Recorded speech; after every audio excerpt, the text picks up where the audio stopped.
기뻐하며 함께 기뻐하며 함께 노래 부르리 소리 높여 할렐루야 부르리 주님 앞에 나와 찬양 드리며 우리 주님과 함께 기뻐하리라. 나의 창조자 나의 창조자 나의 구원자 가장이야 나의 예수님 찬양합니다. 나의 치료자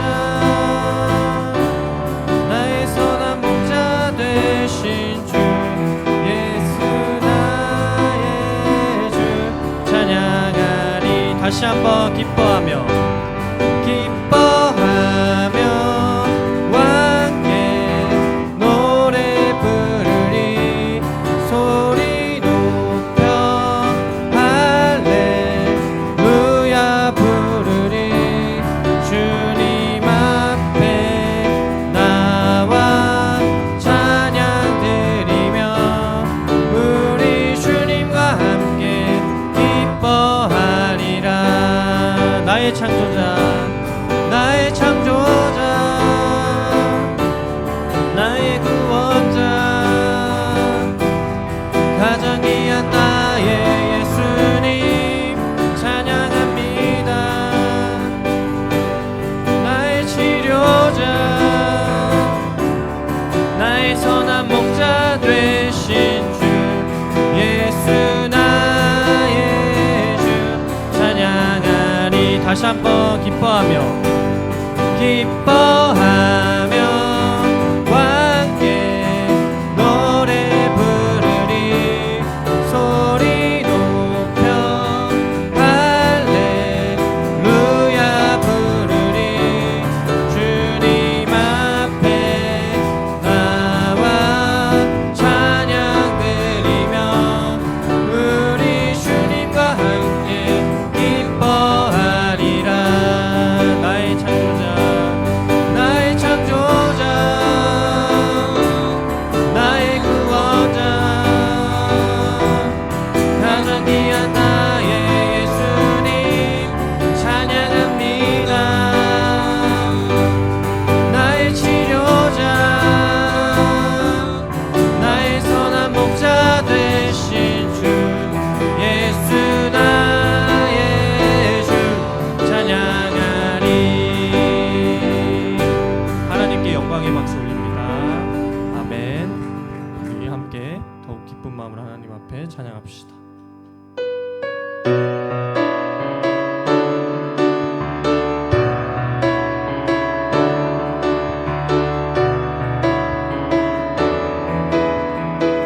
찬양하세 찬양하세 찬양하세 함께 소리 높여 찬양 드리세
왕께 소리 높여 찬양 드리세.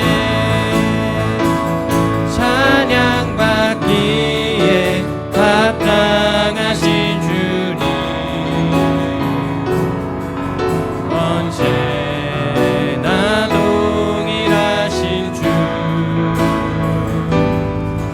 무릎 꿇고서 주 이름 외치세.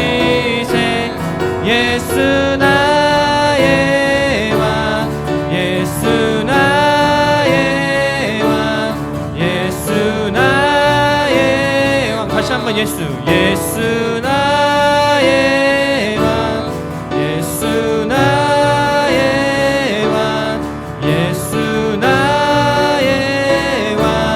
아멘. 하나님께 영광의 박수 올립니다. 아멘.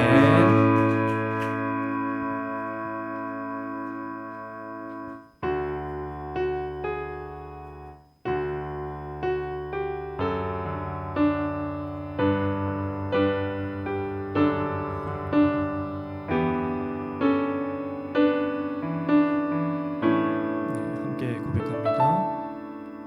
화려하지 않아도 정결하게 사는 삶, 가진 것이 적어도 감사하며 사는 삶, 내게 주신 작은 힘 나눠주며 사는 삶, 이것이 나의 삶의 행복이라오. 다시 한번 눈물 날릴 많지만, 눈물 날릴 많지만 기도할 수 있는 것, 억울한 일 많으나 주를 위해 찾는 것, 비록 짧은 작은 삶 주 뜻대로 사는 것, 이것이 나의 삶의 행복이라고. 이것이 행복, 이것이 행복, 행복이라고. 세상은 알 수 없는 하나님 선물, 이것이 행복, 행복이라오. 하나님의 자녀로 살아가는 것, 이것이 행복이라오. 우리가 진심을 다하여 고백합니다. 화려하지 않아도, 화려하지 않아도 정결하게 사는 삶, 가진 것이 적어도 감사하며 사는 삶, 내게 주신 작은 힘 나눠주며 사는 삶, 이것이 행복이라고. 2절로 고백합니다. 눈물 날릴 많지만, 눈물 날릴 많지만 기도할 수 없는 것, 억울한 일 많으나 주를 위해 찾는 것, 비록 짧은 작은 삶 주 뜻대로 사는 것, 이것이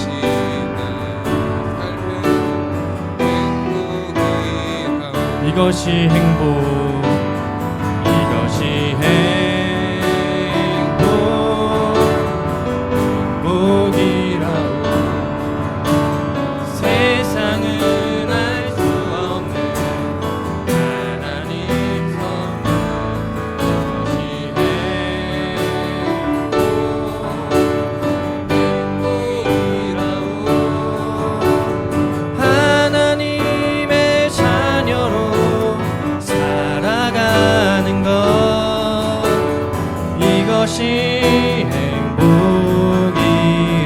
우리가 마음을 다해서 처음부터 다시 고백할까요? 화려하지 않아도 정결하게 사는 삶 가진 것이 적어도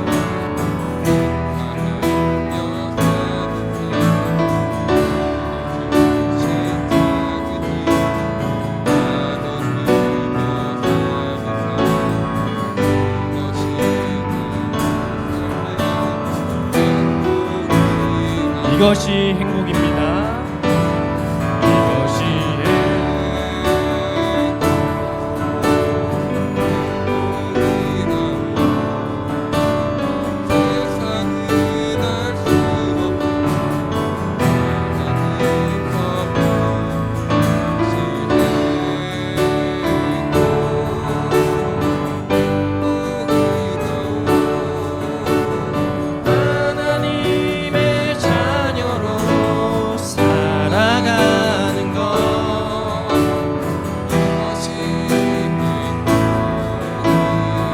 다시 한번 이것이 행복, 이것이 행복이라오. 세상은 알 수 없는 하나님 선물, 이것이 행복이라오. 하나님의 자녀로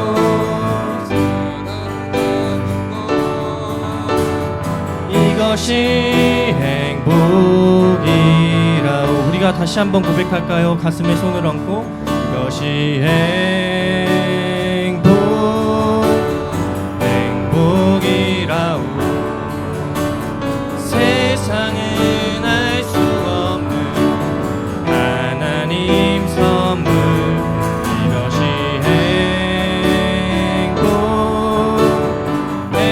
행복이라오. 하나님의 자녀로 살아가는 것, 이것이 행복이라오.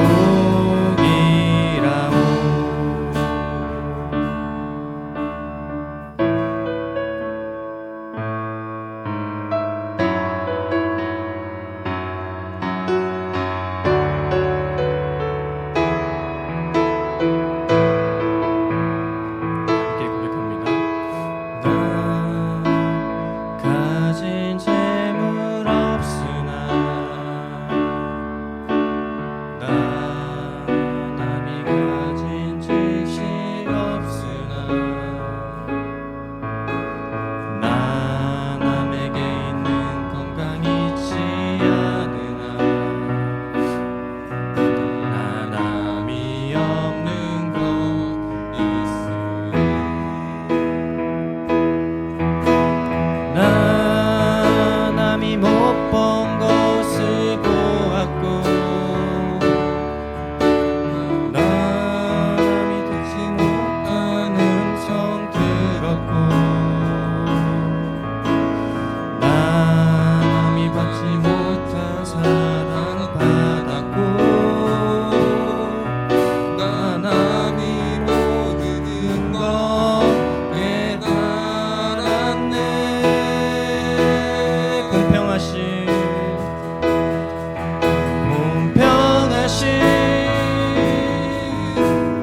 하나님이, 나 남이 가진 건 나 없지만 공평하신 하나님이 남이 없는 것 같게 하셨네. 처음부터 다시 고백합니다. 나 가진 재물 없으나, 남이 가진 지식 없으나, 나 남에게 있는 건강 있지 않으나, 남이 없는 것 있으니,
다시 한번 공평하신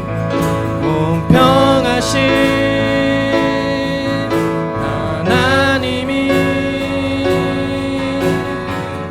나남이 가진 건 나 없지만 공평하신 하나님이 나남이 없는 것 같게 하셨네. 이 시간 두 눈을 감고 함께 기도하며 나아갑시다. 저희에게는 아무것도 없습니다.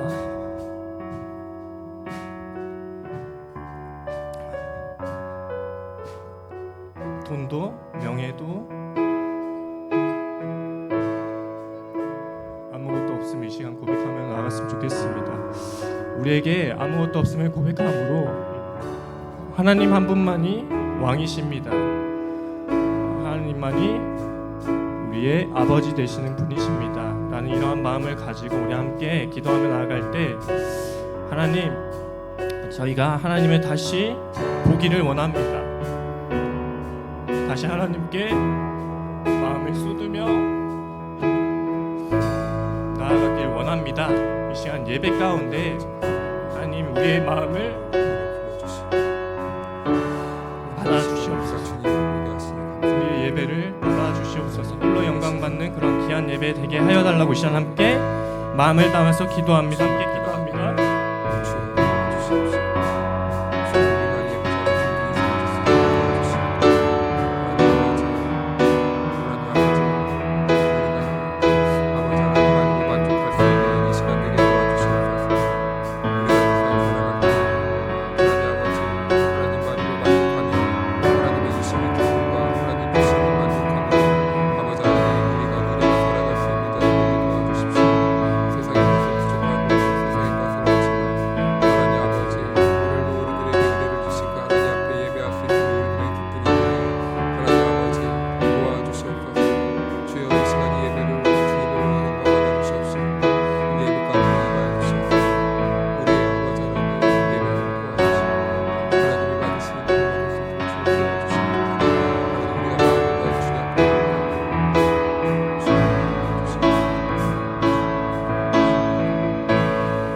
하나님 아버지, 이 오후 시간에도 우리들에게 예배할 수 있는 시간과 형편과 장소를 허락해 주셔서 홀로 한 분이신 하나님께 예배할 수 있도록 이끌어 주시니 감사합니다.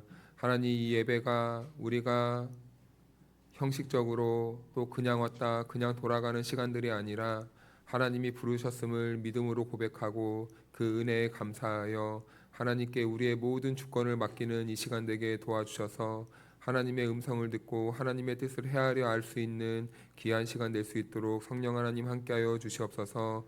우리가 세상이 아닌 하나님만으로 만족할 수 있는 시간 되게 하시고 세상의 많은 것을 얻어서 자랑하는 것이 아닌 우리 안에 있는 예수 그리스도를 발견하고 예수 그리스도를 세상 그 무엇보다 자랑하며 살아갈 수 있는 주의 자녀들 될 수 있도록 이 시간 함께하여 주시옵소서. 감사드리며 예수님의 이름으로 기도하옵나이다. 아멘.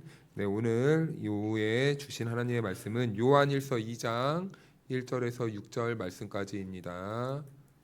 요한일서 2장 1절에서 6절 말씀까지입니다. 신약성경 388면입니다.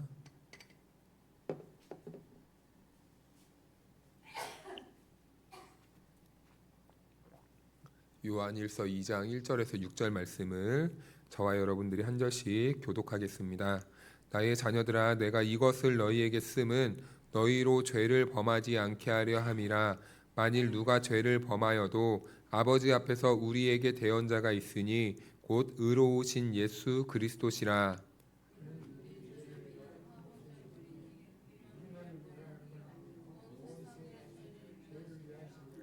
우리가 그의 계명을 지키면 이로써 우리가 그를 아는 줄 알 것이요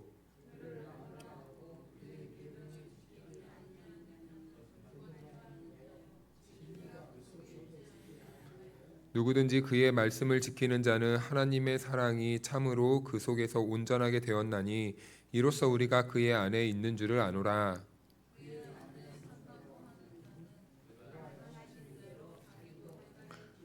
아멘. 할렐루야. 하나님의 은혜와 평강이 우리 모두에게 함께 하기를 축복합니다. 우리가 지난 시간에는 1절을 중심으로 말씀을 나누었습니다.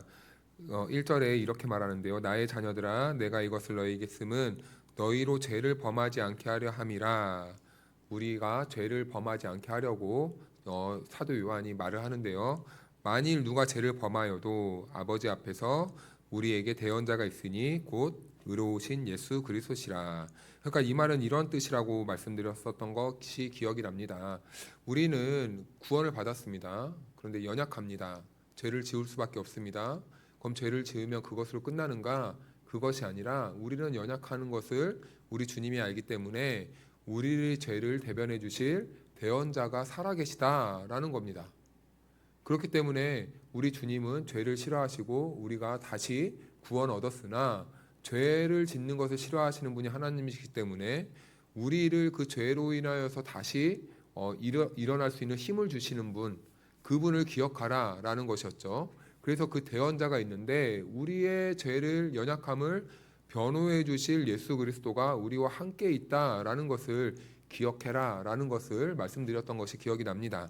그래서 우리도 살다 보면은 참 많은 죄를 지어요. 예수를 믿어도 우리가 죄를 짓고 싶지 않아도 죄를 지을 수밖에 없는 환경에 노출되어져 있습니다. 그럴 때마다 우리는 좌절하고 낙심할 것인가? 그게 아니라는 것이요. 기억하라라는 겁니다. 무엇을요? 우리에게 대언자가 있다는 것을 기억하라라는 거예요. 우리가 죄를 지을 수밖에 없었던 그 환경에 노출되어서 죄를 짓고 싶지 않았지만 죄를 지을 수밖에 없던 형편에 있었습니다라는 것을 우리 예수님이 대변해 주신다는 거죠. 자, 그렇다고 또 이것을 오해해서 그럼 우리 마음대로 죄 짓자, 그게 아니죠. 죄를 짓고 싶지 않았는데 내가 나를 못 이겨서 내가 나에게 있는 그 죄를 내 힘으로 이길 수 없어서 어쩔 수 없이 나도 모르게 죄를 지을 때가 있다라는 것이죠. 그럴 때가 있죠. 우리가 사람과 살다 보면은 이야기하다 보면 나도 모르게 남욕을 하고 있네요. 예배 시간 때 옆에 사람이 건든다고 같이 어느 순간 보니까 장난치고 있네요. 그치 아영아? 옆에랑 이렇게 장난친다고 떨어져도 나도 모르게 어느 순간 다시 붙어서 다시 장난치고 있는 게 우리들의 현실적인 모습이라는 거예요. 그럴 때마다 낙심하지 말라. 왜냐하면 우리의 마음을 중심을 보시는 우리 주님이시잖아요. 그렇죠?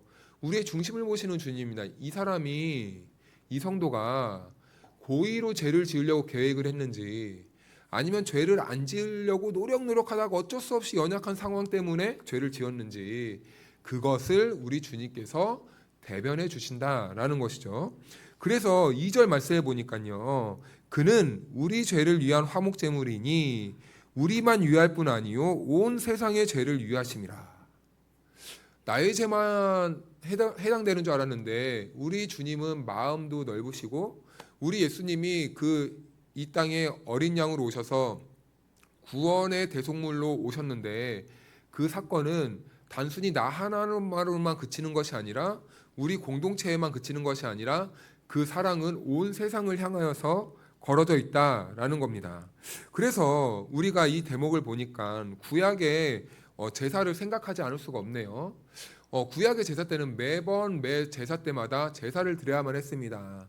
그래서 그 구약의 제사는 항상 이 반복되는 제사였을 뿐이에요. 그래서 지난주에도 이 부분을 간략하게 언급했던 것 같은데 지금 우리는 이 제사를 우리 주님이 이 땅에 오셔서 화목제물이 되어주셨기 때문에 제사 자체가 의미 없다라는 것을 말씀드린 것이 아니었습니다. 구약에 반복되었던 제사가 이제는 그 구약의 제사가 폐하여지고 우리는 다시 예수 그리스도로 말미암아 하나님께 담대하게 나아갈 수 있는 그 은혜의 길이 열렸다라는 것이에요. 그래서 원래는 하나님과 우리 인간 사이에 그 구약의 제사가 가로막고 있어서 늘 언제나 그 번거로운 일을 반복해서 했었다면 이제는 영원한 제사장 되시고 영원한 희생제물 되시는 어린 양 되시는 예수 그리스도께서 우리와 하나님 사이에 가로막혀 있던 그 휘장과 같은 그 구약의 제사들을 자신의 몸으로 단번에 들이심으로 이 모든 번거로움들을 하나님께서 해결해 주셨다. 그래서 우리는 예배 시간 때 우리가 담대하게 예수의 이름으로 우리가 하나님 앞에 나아갈 수 있는 그 길이 열리게 되었다라는 것입니다. 자, 그래서 이런 것을 가지고 예배 안 드려도 된다. 그게 아닙니다. 다시 말씀드리지만 구약에 번거롭던 그 제사가 폐하여졌고 이제 우리가 예배드림의 이유는 무엇입니까? 그 구원받은 성도들이 예수 그리스도의 그 희생과 그리고 하나님의 은혜에 감사하여서 우리가 하나님을 찬미하기 위해 영광 올려드리기 위해 우리가 예배하는 것 아니겠습니까? 그래서 이 예배를 구약의 제사 정도로 이해하면 안 된다라는 것입니다. 자, 아무튼 하나님께서는 그 화목제물로 우리 주 예수 그리스도를 이 땅에 보내셨다라는 거예요. 그래서요, 우리의 구원은요, 여기에서부터 시작되는 겁니다. 하나님과의 관계는 여기에서부터 시작되는 거예요. 예수님이 이 땅에 오셨네. 왜 오셨지? 나의 죄를 위해서 오셨네. 그런데 왜 나의 죄를 용서해 주시려고 하시지? 아, 하나님이 나를 이토록 사랑하시는구나. 아, 하나님이 나를 이토록 살리시기 위해 나를 얼마나 사랑하시면 자기 아들을 이 땅에 보내시기까지 나를 위해 그 희생을 치르셨구나. 이 개념이 정립되고 이 개념을 기초로 우리가 하나님과의 관계가 그리고 모든 신앙생활과 모든 예배가 시작된다라는 것입니다. 그래서 이 하나님의 사랑은 너무나 중요한 거예요. 왜냐하면 우리는 스스로 죄를 씻을 수 없잖아요. 그리고 우리가 하나님께서 받으실 만한 완전한 제물을 드릴 수가 없었습니다. 그래서 구약의 제사는 항상 한계성이 있었어요. 그 제물은 그 일회성의 용서함밖에 안 되었습니다. 그런데 우리 주님이 이 땅에 희생제물로 오신 것은요, 영원한 제물이 되어졌다는 거예요.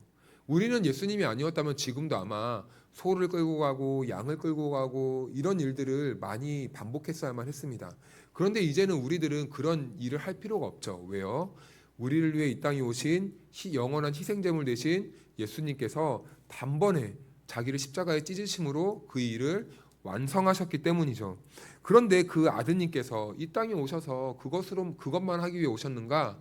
아니요. 우리를 돕기 위해 몸소 인간이 되셔서 자기가 홀로 인간이 당하는 모든 연약함과 어려움과 저주와 절망을 다 경험하셨다는 겁니다.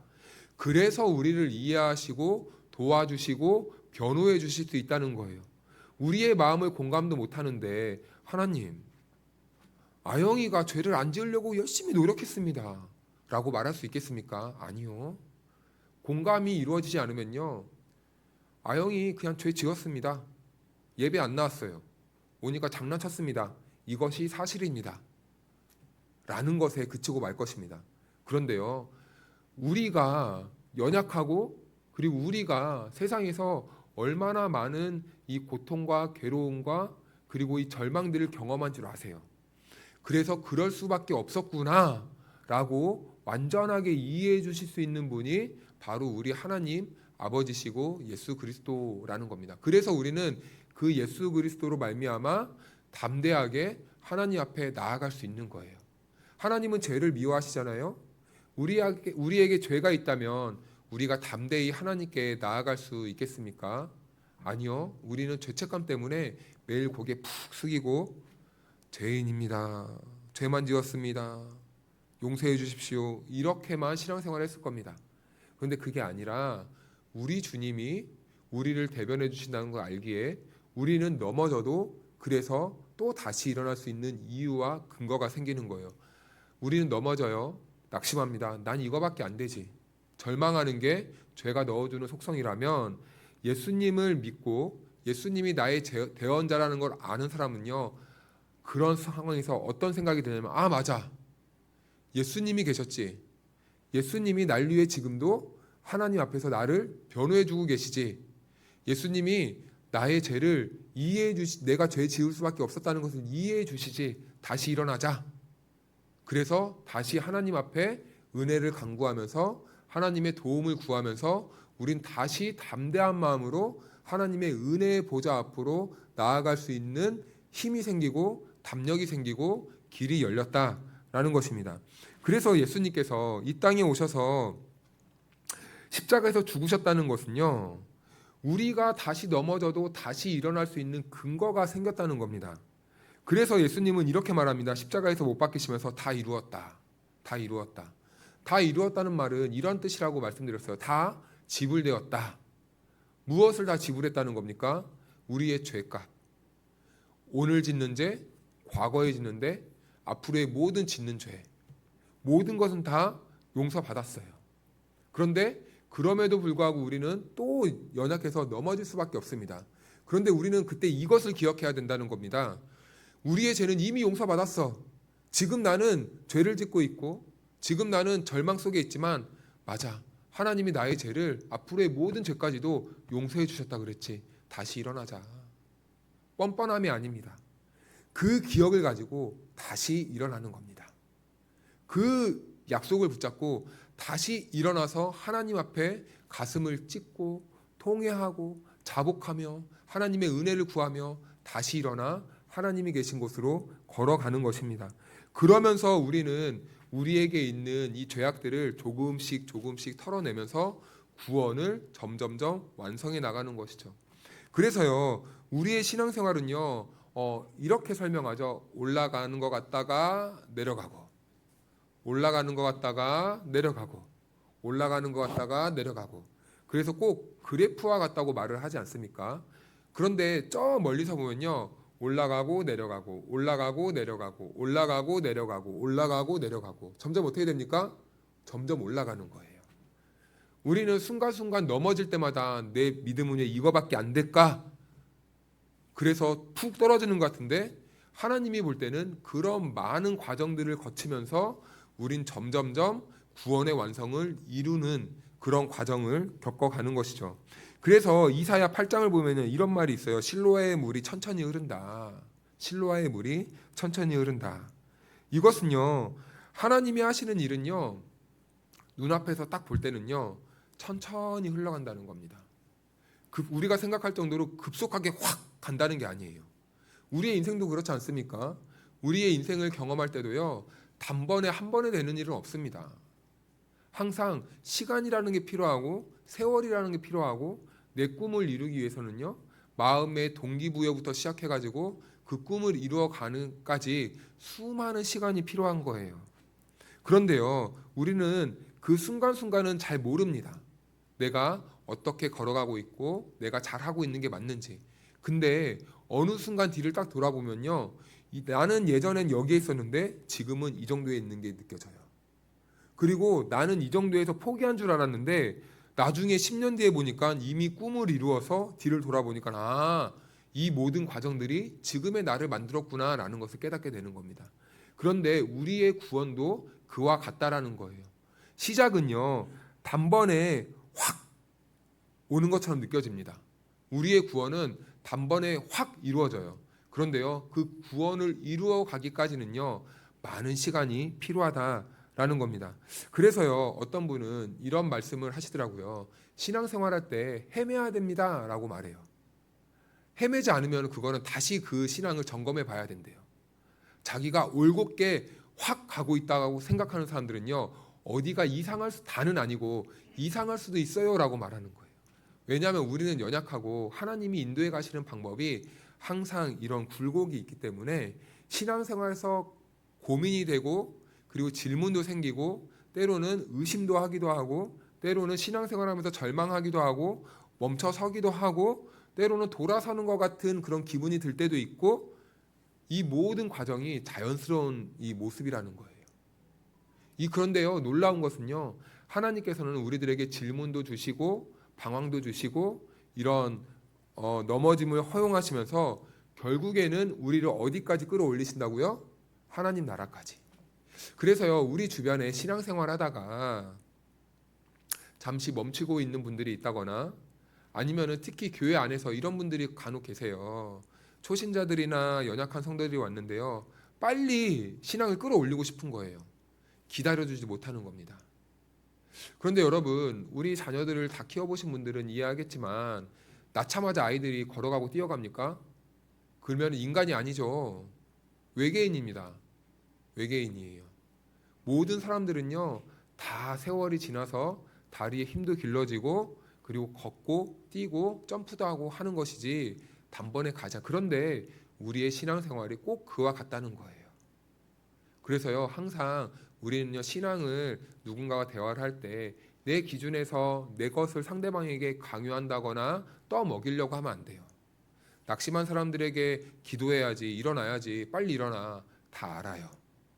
그런데요, 아직 힘이 없는 거예요. 그럴 때 우리는 어떻게 해야 됩니까? 기다려 주는 거예요. 응원해 주는 거예요. 북돋아 주는 거예요. 상대방을. 그래, 그럴 수 있겠다. 근데 힘내자. 널 위해 기도할게. 왜 그러고 있어? 시끄러. 그냥 무조건 순종해. 이런 일은 있어서는 안 된다는 겁니다. 왜 그러는지 아십니까? 하나님이 우리를 기다려주고 계시는데 우리가 우리의 기준으로 하나님의 역할을 대신할 수는 없는 거죠. 그래서 우리도 항상 이 상대방과 교제할 때 이런 좀 너그러운 마음이 있었으면 좋겠어요. 나의 것을 강요하기보다는 상대방을 지지해주고 응원해주고 잘할 수 있도록 서포터도 해주고 이런 과정들이 있어야 지금의 내가 기대하는 나의 모습이 있는 겁니다. 우리 아이들이 초등학생도 아닌데 대학교 갈 수 있습니까? 외계인입니다. 외계인이에요. 초등 과정을 거쳐야 되는 거고 중등 과정을 거쳐야 되는 거고 고등 과정을 거쳐야 돼요. 그런데 예전에 부모님들을 참 보면요, 무조건 시작하는 순간 1등이 돼야 돼. 시작하는 순간 엘리트가 돼야 돼. 아이들이 많이 죽어나갔습니다. 근데 오늘날엔 더 심해요. 무조건 잘해야 돼. 꼴을 못 봐요. 실수하는 꼴을 못 보고 그 단련돼가는 과정을 못 보고 실수하고 넘어지는 꼴을 못 보는 거예요. 그러니까 더 구박하는 겁니다. 이 사람의 조급한 마음 때문에. 그런데 우리 하나님은 안 그렇다는 겁니다. 우리가 질문할 때는요, 질문할 수 있도록 내버려 두세요. 하나님, 살아계시는 거 맞아요? 하나님, 살아계시면 증거 좀 보여줘봐요. 하나님, 이거 맞아요? 그런데요, 이상해요. 이런 질문을 하면 할수록 하나님에 대한 신앙이 없어진다고 생각이 드는데 하면 할수록 이상하게 믿음이 더 생겨요. 하나님이 여전히 나와 함께 하시면 믿어지고 하나님이 나를 붙잡고 있다는 걸 믿어져요. 그러면서 이상하게 하나님은 아무 말도 안 하는 것처럼 느껴질 때가 있지만 하나님은 내 영혼에게 다 말씀해 주시면서 친절하게 다 설명해 주시면서 하나님은 어느 순간 하나님을 볼 수 있게 도와주세요. 참 이 신앙이라는 게 그래서요, 신비인 것 같습니다. 내가 가지고 있는 틀과 방법으로 만들어가는 게 신앙이 아니라 하나님 안에서 씨름하고 은혜 안에서 갈등을 일으키면서 하나님의 다듬어 가심을 경험하면서 이 완성되어져 가는 그 신앙. 참 그래서 이 믿음 자체도 신비이지만 이 믿음의 과정을 겪고 있는 그 자체도 참 신비이다. 그래서 옆에 혹시 신앙인들 중에 고민하고 계신 분이 있으면요, 너무 뭐라 하지 마세요. 너무 질책하지 마세요. 예수님을 믿겠다고 열심히 교회 나와서 힘겹게 앉아 있는데 너 지금 순종 안 하면 지옥 가. 옆에 사람마저 그러잖아요. 그러면 힘 빠져요. 그러니까 그러지 마세요. 내가 널 위해 기도하고 있다. 내가 널 위해 함께 할게. 하나님이 너와 함께 했다는 걸 기억해라. 잊지 마라. 그것만으로도 충분합니다. 그것만으로 충분해요. 그리고 우리가 3절을 보면요, 이렇게 말씀합니다. 우리가 그 계명을 지키면 이로써 우리가 그를 아는 줄로 알 것이요. 이것을 또 오해하면 안 됩니다. 봐봐, 야, 계명을 지켜야 된다니까. 그래야 하나님의 사람이야. 그런데요, 여러분, 저 믿음 있습니다. 개역 개정판은요, 번역된 겁니까? 원본입니까? 번역된 것이죠. 원본은 지금 있습니까? 없습니까? 저 믿음 있습니다, 여러분. 오해하지 마십시오. 최초로 하나님의 영감을 받아 기록된 그 원본 있습니까 없습니까? 없어요. 원본 자체는 없습니다. 그런데요, 그 원본을 계속해서 옮겨 적은 사본들만 남아 있어요. 그런데요, 예전에 사본은 어떻게 기록했냐면 제가 여기에 딱 서 있습니다. 이걸 들고 있습니다. 여러분들이 받아 적는 거예요. 태초부터 있는 생명의 말씀에 관하여는 우리가 들은 바요. 근데 순간 좋은 거예요. 받아 적는 사람이. 우리가 들은 바요 이렇게 적어야 되는데 우리가 본 바요 이렇게 적은 겁니다. 자, 그러면요, 그 사람은 그것을요 인식할 거예요, 인식 못 할까요? 인식 못 해요. 자기가 한 실수를 잘 모르는 게 사람입니다. 그건 그 사본은 어떻게 될까요? 또 다른 사람에 의해 읽혀져요. 그럼 우리가 본 바요 이렇게 했는데 우리가 목격한 바요 이렇게 또 오역을 했습니다. 그러면 이 시간이 갈수록 원본과 이런 의미들이 벌어질 수도 있겠죠. 그래서 이제는 역추적을 하는 겁니다. 성경을. 이것이 사본인데 어떤 게 더 원본에 가까운지를 계속 추적을 하는 거예요. 그래서 지금 우리가 보고 있는 이 개역개정에 그 사본을 우리가 채택을 했고, 이 한글 또한 원래는 히브리어로 되어 있고 헬라어로 되어 있는데 우리나라 말로 번역을 한 거잖아요. 그래서 여러분, 어떤 분들은 야, 개역성경이 진리야, 개역개정이 진리야, 아니야, 새번역이 진리야, 무슨 말이야, 영어 성경이 진리야. 이단입니다. 이단이에요.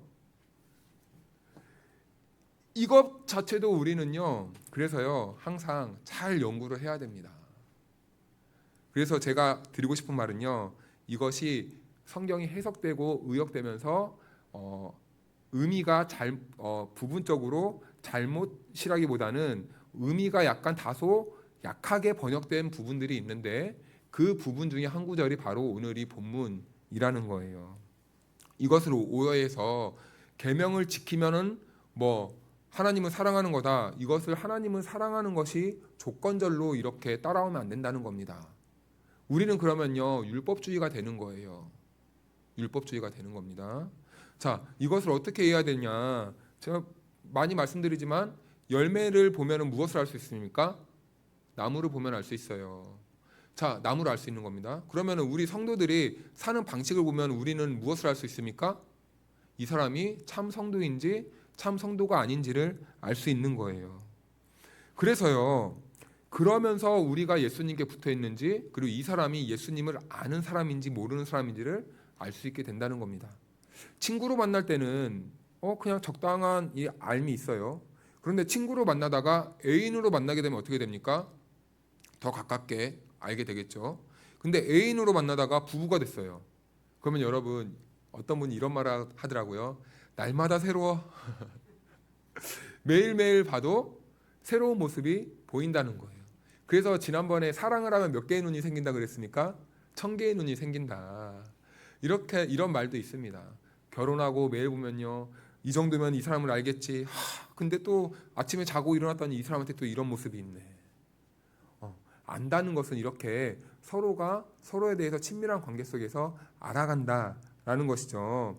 자, 그래서요, 우리가 하나님 앞에서 구원을 얻었다는 것은요, 하나님의 은혜가 임하는 것은요, 갑자기 벼락이 확 치듯이 어느 순간 불현듯 확 일어납니다. 그런데요, 이 열매를 맺어가는 과정은요, 오랜 시간이 걸린다라는 것이죠. 그래서요, 3절의 이 말씀은요, 이 계명을 지켜야만 자녀가 되는 것이 아니라 그 계명을 지킴으로써 하나님의 자녀됨과 사랑을 온전히 완성해 간다라는 뜻입니다. 다시요. 그 계명을 지켜서 하나님의 사랑을 아는 사람이 하나님을 사랑하는 사람이 아니라 그 계명을 지킴으로써 하나님의 자녀됨과 사랑을 온전히 완성해 가라라는 뜻이에요. 그러기 위해서는요, 이 계명을 지키기 위해서는 선행되는 게 있습니다. 내가 하나님을 아는가? 내가 하나님을 사랑하는가? 내가 하나님을 진심으로 믿는가? 왜냐하면 하나님을 알아야, 하나님의 사랑을 알아야 우리가 계명을 지킬 수 있고, 결국에는 하나님의 사랑을 기초로 한 그 계명의 행위가 우리들을 열매 맺는 삶으로 나아가야 된다는 거. 이렇게 맺어가게 한다는 겁니다. 그래서 다시 정리하면은 이 계명을 지켜야만 하나님을 사랑하는 사람이야. 그러니까 이것을 정죄하는 거죠. 너 왜 이거 안 지켜? 너 하나님을 사랑하지 않네? 넌 지옥 백성. 딱 이렇게 정죄를 해버렸다는 것이죠. 그런데 그것은 잘못된 의미 해석이었다. 이렇게도 생각할 수 있다라는 것입니다. 그래서 4절 말씀을 보면요, 이렇게 말합니다. 그를 아노라 하고 그의 계명을 지키지 아니하는 자는 거짓말하는 자요 진리가 그 속에 있지 아니하되. 거짓말을 하고 진리가 그 속에 없는 자라는 거죠. 이것은 그의 뿌리, 근본이 무엇인지가 들통났다는 겁니다. 하나님을 사랑하지 않는 사람들은요, 그 실체가 드러날 수밖에 없다라는 거예요. 거짓이 드러날 수밖에 없다라는 겁니다. 그래서 누가복음 10장 말씀을 보면요, 그 거짓말했던 그 사람들의 그 모습이 드러났던 현장이 있죠. 어떠한 강도 만난 사람이 있었습니다. 레위인도 지나가고 제사장도 지나가고, 그런데 누가 그를 도와주었습니까? 저주받았다 생각했던 사마리아인이 도와주잖아요. 그런데 거기에 더 나아가서 그 여관 주인에게 내가 이 사람을 지금 이렇게 맡기고 가니까 치료해 주십시오. 제가 돈 이만큼 드릴 테니까 부족하면은 제가 돌아올 때 들리겠습니다. 그때 저에게 청구하십시오. 라고 하는 거예요. 그러면은 어떤 사람이 이런 기준에서 오늘 요한일서의 기준에서 봤을 때 어떤 사람이 하나님을 사랑하고 있었던 사람입니까? 종교적으로 봤을 때는, 민족적으로 봤을 때는 저 혼혈 민족들, 저 그 전통성도 없는 저 이방인들 같은 저 잘못된 유대인들, 이렇게 받아왔지만 하나님이 보시기에는 그런 것과 상관없이 하나님의 뜻을, 하나님을 사랑하는 마음으로 행한 그 사마리아 사람이 옳다라고 말씀해 주는 것 아니겠습니까? 오래된 드라마인데요, 청담동에 살아요라는 드라마 혹시 기억나시는 분 있습니까? TV를 안 보시는 분들은 모를 거고, 청담동에 살아요라는 드라마가 있었는데 거기에 주인공이 김혜자 씨였어요. 그런데 그 드라마는 한 에피소드마다 이렇게 이야기를 전개해 나가는데, 어떠한 이 드라마 속에서 이런 이야기가 있었습니다. 자기가 화장대에 앉아서 이제 글을 써야 돼요. 어떤 글이었냐 보면요, 내 인생의 가장 감동적인 말을 기억해서 적는 거예요. 여러분들은 살면서 어떤 말이 가장 감동적이었습니까? 혹시 오늘 저녁에 그래 나도 감동적인 말 한번 적어봐야지 라고 했을 때 쓸 말이 있으십니까? 있어요? 옷 사줄게? 아, 우리 집사님은 옷을 좋아하시는구만. 그럼 우리 집사님은 앞으로 뭐 해줄 때 먹을 거 사주지 말고 옷 사주는 걸로. 무슨 색깔 옷 좋아하십니까? 그러면 사이즈는 뭡니까? 사이즈를 알아야지. 에? 사이즈를 모르면 옷을 못 사는데. 아무튼 쓰려니까 이 김혜자 씨가 기억나는 게 없는 거예요. 맨날 욕먹고 구박받고 핀잔 듣고 넌 왜 그거밖에 못하냐, 이런 말들만 어려서부터 막 들어왔던 겁니다. 그래서 쓸 말이 없는 거예요. 그런데요, 하루는 이 김혜자 씨가 택배를 붙이러 갑니다. 이제 택배를 붙이러 갈 때 막 깔끔하게 막 차려입고 가진 않잖아요. 그렇다고 이 김혜자 씨가 또 성공한 그런 상황은 아니었습니다. 그래서 누추하게 가고 있는데 저 멀리서 자기를 알아보는 사람이 있는 거예요. 가까이 가서 보니까 옛날에 한 동네 살던 오빠예요. 그 오빠가 멋있게 딱 이렇게 갇혀 있고 멋있는 모습을 딱 쓴 겁니다.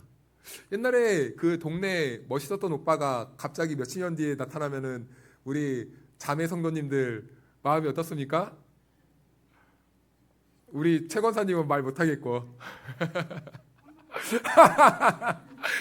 설레잖아요. 이게 사랑해서가 아니라 약간 그때의 그 향수가 떠올라서 그때 그 기억 때문에 봄바람 불듯이 마음에 이 설렘이 가끔 일어납니다. 오해하면 안 됩니다. 바람이 아닙니다. 그냥 잠깐 스쳐가는 설렘 정도예요. 자, 그런데 그 오빠가 딱 나타난 거예요. 그래서 그 오빠가 딱 이렇게 혜자야 우리 차 한잔 하자 하고 간 거예요. 그래서 뭐 이런저런 있었던 얘기를 하는데 혜자야 넌 요즘 어떻게 지내니? 그런데 그 꼴이 말이 아닌데 그런 상황에서 사람이 허세를 부릴 수밖에 없잖아요. 자기 꼴은 생각하지 않고 아 나 사실은 이런 사업도 하려는 준비하고 있고 막 이런저런 얘기를 막 하고 합니다. 그런데요 그 오빠가 그 여성의 말을 아무리 그렇게 포장을 해도 이 상황이 지금 진실인지 아닌지는 딱 직감적으로 오래 살다 보면 다 알잖아요. 그래서요 차값을 계산하고 나가기 전에 이렇게 오빠가 그 김혜자 씨한테 이렇게 말합니다. 그런데 혜자야 너 돈은 있니? 돈은 있니? 이렇게 딱 물어본 거예요. 그래서 이 김혜자 씨가 그 감동적인 말에 뭐라고 썼겠습니까? 혜자야 너 돈은 있니? 있니? 이렇게 그 쓴 거예요. 이것이 무슨 감동적인 말이겠습니까? 그런데 여러분 가난하고 힘이 없을 때 가장 그 사람의 심장을 떨리게 하는 말은 무엇입니까? 돈 있어요? 이 말이에요. 사랑하는 사람한테 가장 듣고 싶은 말은 무엇입니까? 오늘 뭐 먹을까? 뭐 사줄까?가 아니라 나는 당신을 사랑합니다. 이런 말이잖아요. 그렇죠? 그 시기에 알맞은 말이 있다라는 겁니다. 그런데요. 때로는 우리가 사랑을 표현할 때요. 그 사람에게 필요한 것을 직접적으로 제공해 주기보다는 우리는 추상적으로 할 때가 있습니다. 그래서요. 저는 이제 교회 사역을 하다 보니까 교회에 오면요. 이제 힘든 분들이 가끔 오면요. 이제 젊었을 때 아이고 제가 당신 위해 기도하겠습니다 하고 돌려보낼 때가 있어요. 그래서요. 저는 어느 순간부터 이런 모습들이 참 가슴이 아파서 그런 말이 저 사람에게 무슨 의미가 있을까라고 해서 저는 항상 오면은 라면이나 아니면 집에 있는 거 갖고 오라고 합니다. 그래서 이 돈이라고 해가지고 이렇게 쌓고 보내는데 그런데 사실은 어떤 목사님도 저와 같은 이런 마음을 가지고 있던 목사님이 오늘날 우리 교회가 힘을 잃고 있는 이유 중에 하나가 바로 이런 부분이라는 거예요. 너무 이 신앙생활을 추상적으로 한다는 겁니다. 사랑하면은 그 사랑에게 필요한 것을 공급해주고 제공해주고 그리고 함께 힘을 모아줘야 되는데 그런 것이 없이 그냥 기도해주겠습니다 라고 퉁쳐버린다는 거예요. 이게 무슨 능력이 나타나겠느냐라는 것입니다. 그러니까 힘이 없어진다는 거예요. 그래서 5절 말씀을 보면 이렇게 말합니다. 누구든지 그의 말씀을 지키는 자는 하나님의 사랑이 참으로 그 속에서 온전하게 되었나니 이로써 우리가 그의 안에 있는 줄을 아노라. 6절 보니까요. 그의 안에 산다고 하는 자는 그가 행하시는 대로 자기도 행할지니라. 그래서 그는 누구입니까? 우리 하나님. 하나님이 지금 우리를 향해서 행하시는 그대로 우리도 어떻게 해야 된다고요? 행해야 된다. 근데 그 행함의 조건 기초가 무엇이었습니까?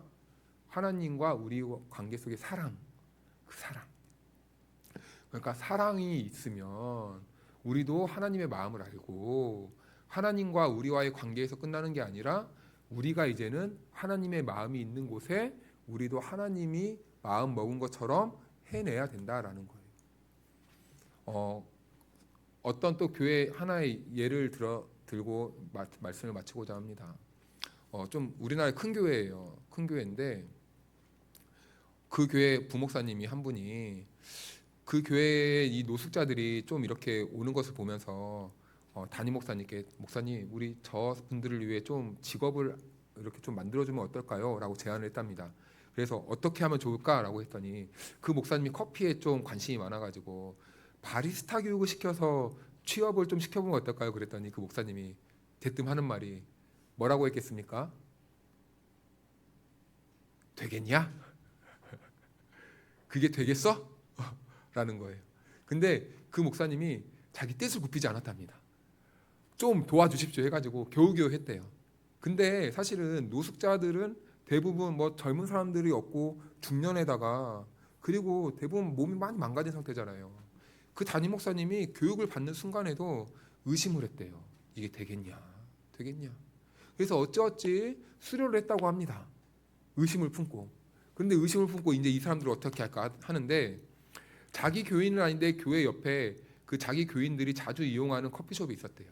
그런데 그 커피숍 사장님이 자기는 나이가 많이 들어서 평일에만 일을 하려고 하니까 교회에 차라리 교회 사람들 많이 오니까 주말에 교회에서 여기를 놀리기 아까우니까 기본료만 내고 좀 하면 어떻겠습니까? 라고 제안이 왔더랍니다.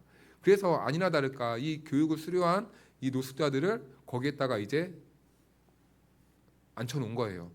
그런데요, 이제 그 소문이 나니까요, 그 교회 사람들이 가만히 있겠습니까? 더 가는 거죠. 이제 우리 교회가 이런 일을 했구나라고 해가지고 더 가는 겁니다. 장사가요 잘 됐을까요? 못 됐을까요? 잘 되는 거예요. 근데 사람이요 참 나빠요. 주인이 그걸 보자 마음이 어떻겠습니까? 불편해지는 거예요. 다시 내놔라 해가지고 뺏어갔답니다. 그래가지고 다시 가게를 얻어가지고 오픈을 했대요. 그러면서 그런 일련의 과정들을 이렇게 고백하면서 교회가 그 모습을 보면서 어떠한 반응이었겠습니까?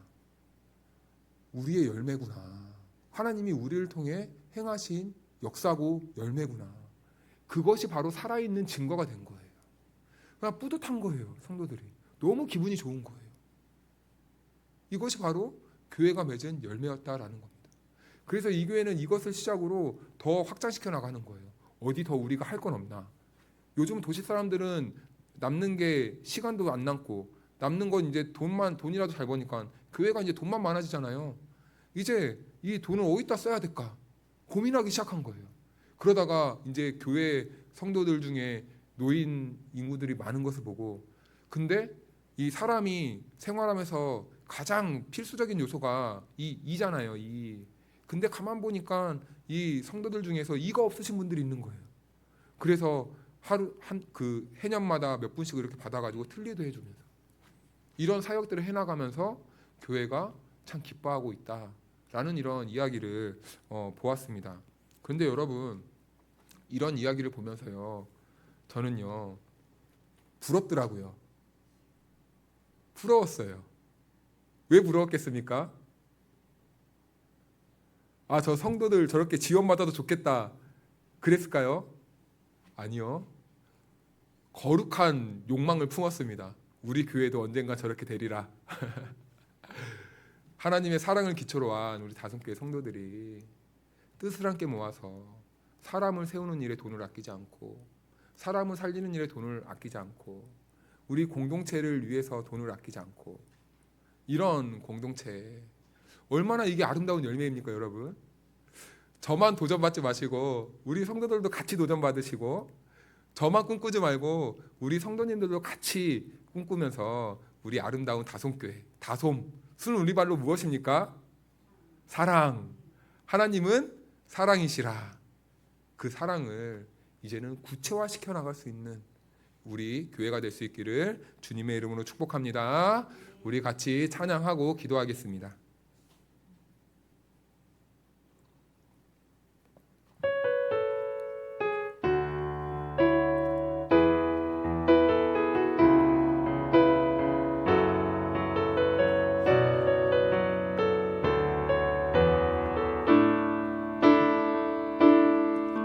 전능하신 나의 주 하나님은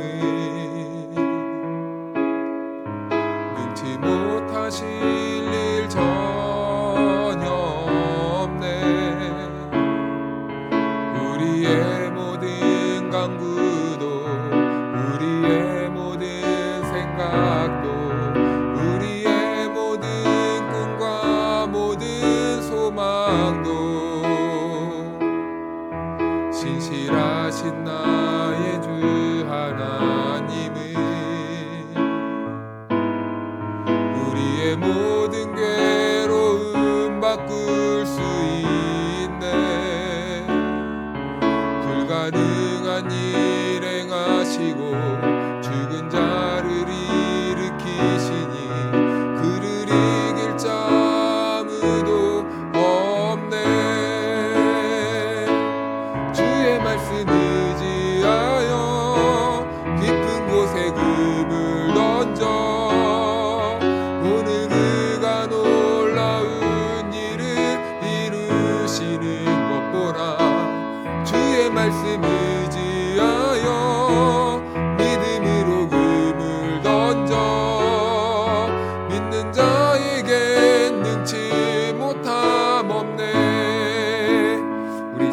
기도할 때는요, 먼저는 하나님, 내 안에 하나님의 그 사랑이 회복되길 원합니다.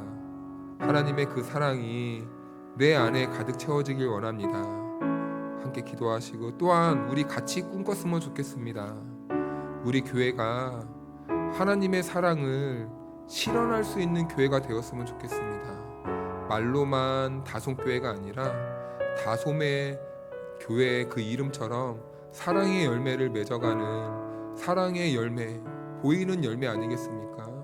하나님의 사랑이 보여지는 교회가 될 수 있도록 우리 같이 꿈꾸며 이 시간 같이 기도했으면 좋겠습니다. 우리 같이 기도하겠습니다. 하나님 아버지 감사합니다. 오늘도 우리들에게 아버지 하나님 이 자리를 허락해 주시고 하나님 앞에 모여 함께 예배할 수 있도록 인도해 주시니 너무나 감사합니다. 하나님 아버지, 오늘 우리 안에 하나님의 사랑이 아버지 하나님 살아있음을 믿음으로 고백합니다. 하나님 아버지, 이 사랑의 결실을 맺는 그 날이 오기를 간절히 원합니다.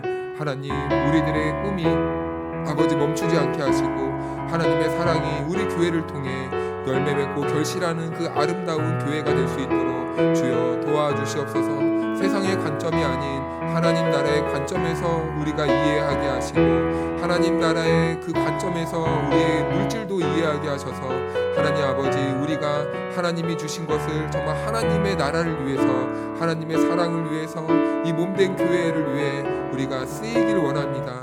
하나님 아버지 도와주시옵소서. 우리 교회가 하나님의 사랑을 널리 보여줄 수 있는 그런 아름답고 복된 교회가 될 수 있도록 주여 도와주시옵소서. 하나님의 사랑이 우리 안에 살아있음을 고백하는 성도들이 오늘 하나님 앞에 함께 꿈을 꾸며 기도했습니다. 교회를 사랑하고 하나님을 사랑하는 이 마음이, 또한 우리의 모든 꿈이, 우리의 모든 기도가 그냥 흘러가는 대로 지나가는 것이 아니라 하나님 열매 맺고 또한 결실하는 그 풍성한 계절이 오기를 꿈꿉니다. 하나님 역사하여 주셔서 우리의 모임이 하나님의 사랑을 드러내는 그런 아름다운 교회의 모임이 될 수 있도록 도와주시옵소서. 하나님, 이제는 우리가 또한 세상 밖으로 나아갑니다. 세상 밖에서도 하나님의 사랑을 품은 자답게 하나님의 사랑을 받은 자로서 열매 맺는 삶의 현장들이 될 수 있도록 주여 함께하여 주시옵소서. 지금은 우리 구주 예수 그리스도의 크신 은혜와 우리 하나님 아버지의 측량할 수 없는 사랑하심과 보혜사 성령님의 교통하심과 충만하심이 하나님의 사랑을 받았고 하나님의 사랑을 아는 자로서 하나님의 사랑의 열매를 맺기로 결단한 성도들 한 사람 한 사람 위에 영원토록 함께하여 주시기를 간절히 축원하옵나이다. 아멘.